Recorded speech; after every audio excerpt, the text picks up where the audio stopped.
So in this module, we'll be counting and mapping teeth, which is the first step in the diagnostic process.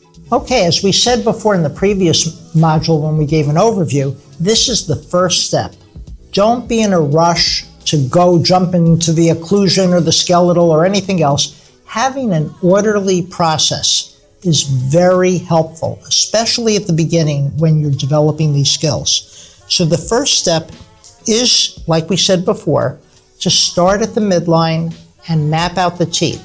So now let's look at this photograph that's in front of us right now, and let's go through the process. So the first tooth is central. Next. Lateral, canine, first premolar, second premolar, first molar.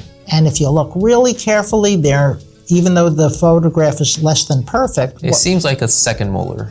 Right. Yeah.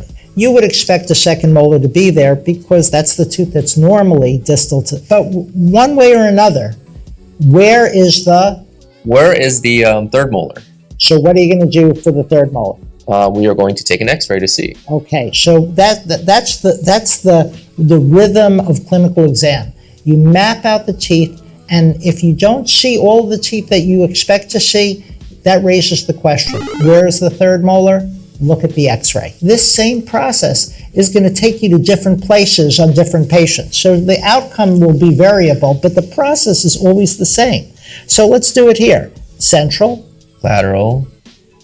There is no canine there. So the question is, where is the canine?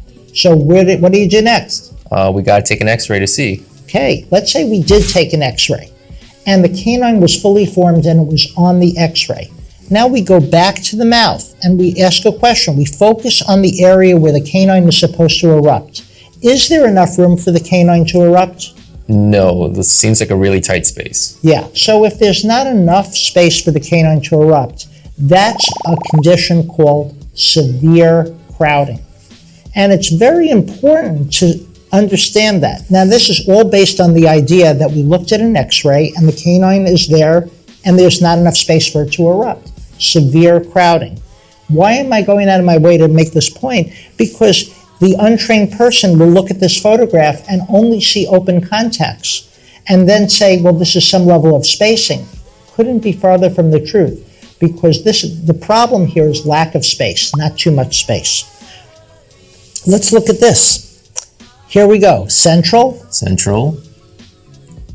Where's the lateral? Where is the lateral? So you look at the X-ray. Okay, so now let's look at the X-ray.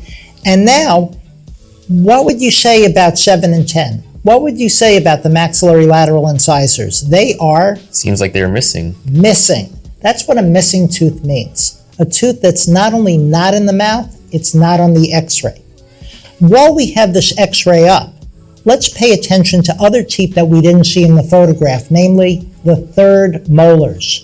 Now that we're looking at the radiograph, how would you characterize the third molars for this patient? They're there. They're there. Are they developing normally?